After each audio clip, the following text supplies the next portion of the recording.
Wednesday, it is Wednesday, hump day, hello. So here is the Wednesday poll question at Smerconish.com. It's a quote. And I'm asking you to agree or disagree with the quote. Hate speech does not exist legally in America. There's ugly speech, gross speech, evil speech, and all of it is protected by the First Amendment.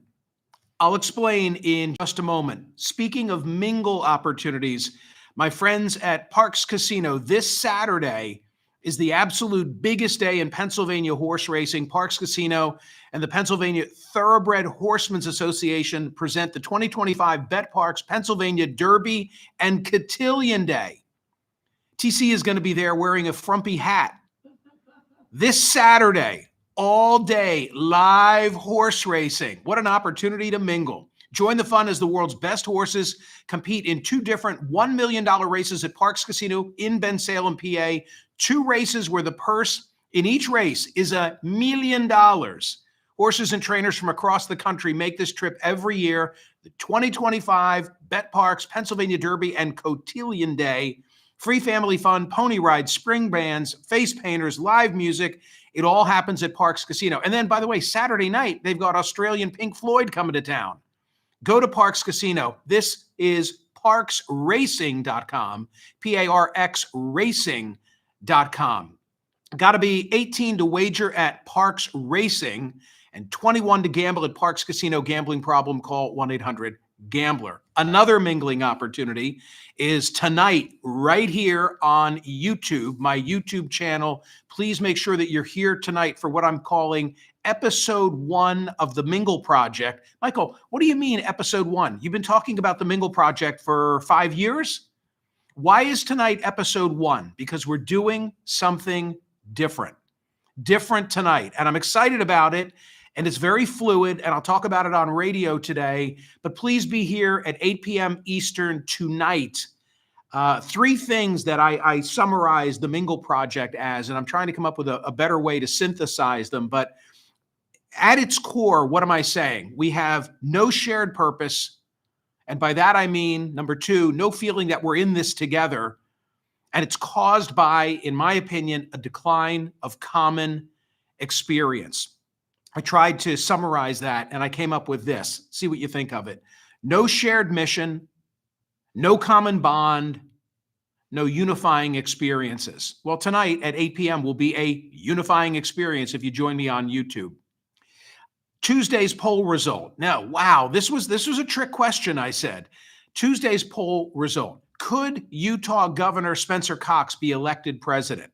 Why was it a trick question? It was a trick question because I don't think he can win a nomination. I do believe he could be elected president. How do you get elected president if you don't first win a nomination? Therein lies the stickiness of Spencer Cox's political future. But I like what I see in this guy, and so too do many of you and many callers to the program. 33,082 voted. Here was the margin. Could Utah Governor Spencer Cox be elected president? 50.96% said yes. 49.04% said no. A whisker separated the two. That's what I like to see because we've had so many lopsided results recently. Okay, the Wednesday poll question. Tell us again, what is it? It's a quote, you say? Yeah, it's a quote. It's a quote which I had to slightly trim for space reasons, but I was very loyal to what was conveyed in this quote.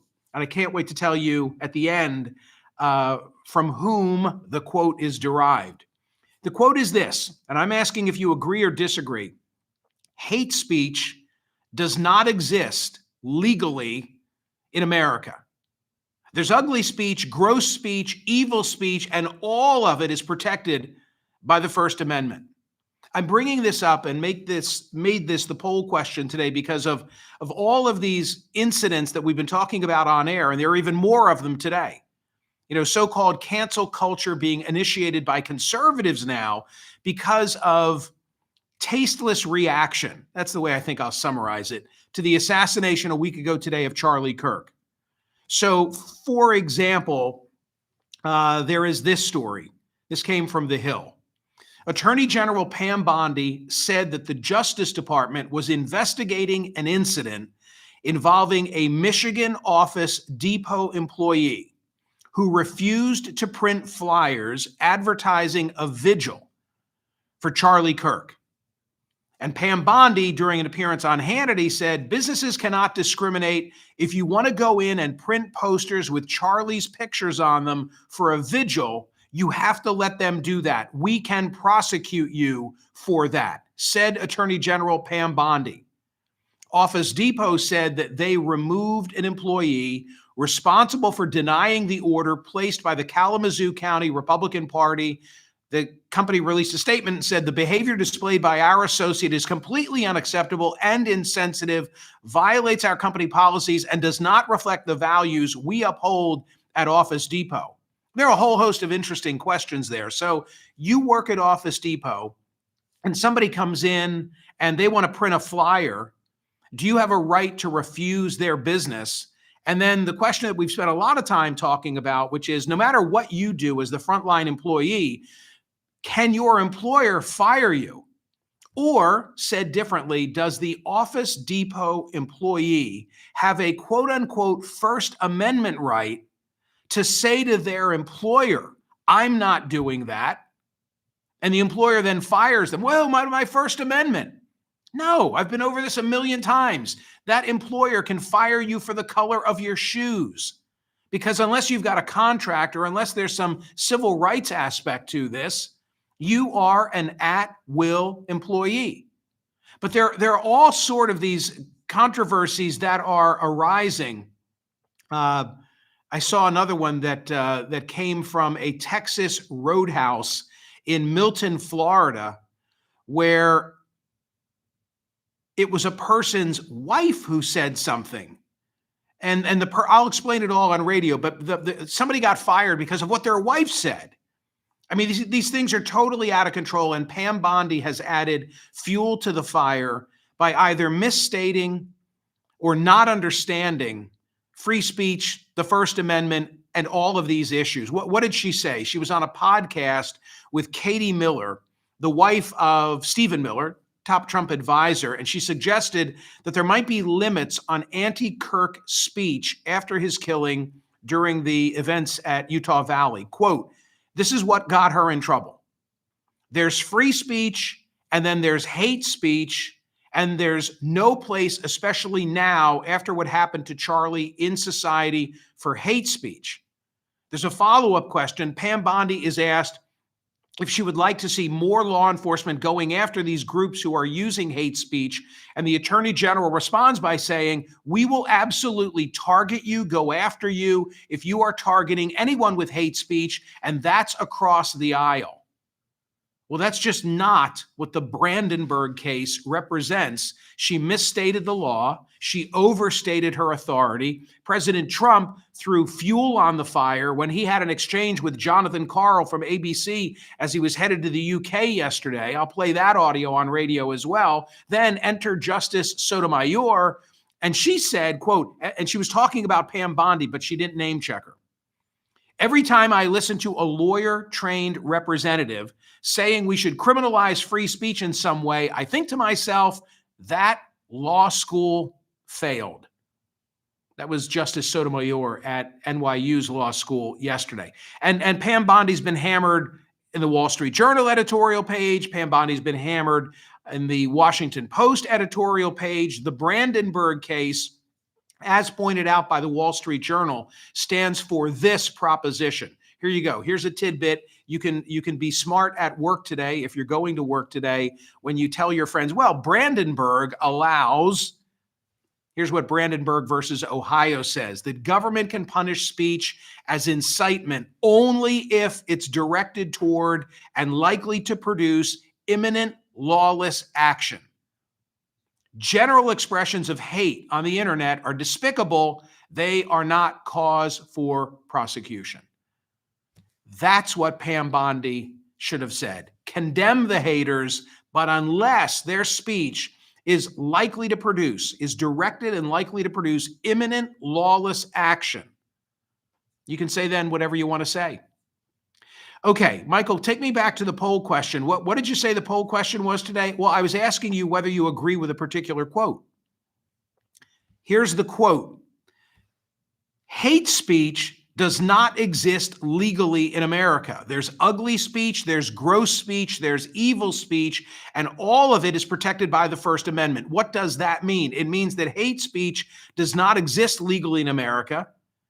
It means that in America, there's no special legal category called hate speech, unlike other countries, by the way. UK having a very interesting episode playing itself out right now. Instead, we've got a First Amendment, and it protects almost all speech, even if it's ugly speech or gross or evil. The government generally cannot punish you simply for expressing your hateful views. We have exceptions, and our exceptions are incitement, true threats, obscenity, narrowly defined by the court, know it when I see it, and defamation. But that's it. So, one final thing. When you vote on today's poll question, and I'm asking you, see, I'm telling you this at the end. I'm telling you this at the end. I'm not telling you this at the beginning. When you vote on today's poll question, which is a quote, do you agree with the quote? That is a tweet. That is a tweet from May of 2024 from Charlie Kirk. That's his comment. Hate speech does not exist legally in America. There's ugly speech, gross speech, evil speech, and all of it is protected by the First Amendment. And he is correct. Or sadly, he was correct. It's a great poll question. It's like yesterday, it required, I'm willing to have a few thousand fewer votes if I'm getting people who think, because I realize, to look at this today when it shows up in your newsletter, it's like, well, what the hell is this? But there's a real important and more cerebral issue at stake here than might initially be obvious. It's funny, last night when I went to bed, the poll question was going to be, what's your favorite Robert Redford movie? And I had to go back and add Out of Africa for TC, right, because it wasn't on the initial list. I combined 3 or 4 lists because everybody's got a list of their favorite movies. I'm like, oh no, Out of Africa is not there. TC's going to be upset. I'm going to do that poll question. I think I'm going to save it for Sunday. It feels like a Sunday, lighten the load kind of poll question. But today is a very relevant issue that I'm raising. So have at it, vote on it.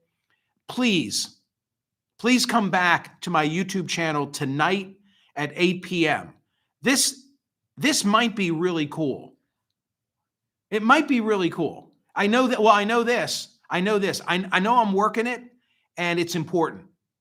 And a final thought I'll share with you is PJ, who is on the other end now of our new studio creative outfit. He said to me, I said to him, well, wait a minute, I want to have a live guest. Okay. I said, well, wait a minute, I want to have a live guest on set. And his answer was, well, this is why we built the TV studio. I'm like, yeah, that's exactly right. Episode 1, Restoring Common Experience, on YouTube tonight at 8 p.m. Eastern. Go vote, like, and subscribe. By the way, if you set yourself up for notifications, then if you forget, oh my God, Michael's launching this new thing on YouTube tonight for the Mingle Project. I forgot about it. Set yourself up for notifications, and then you never have to worry. See you, everybody.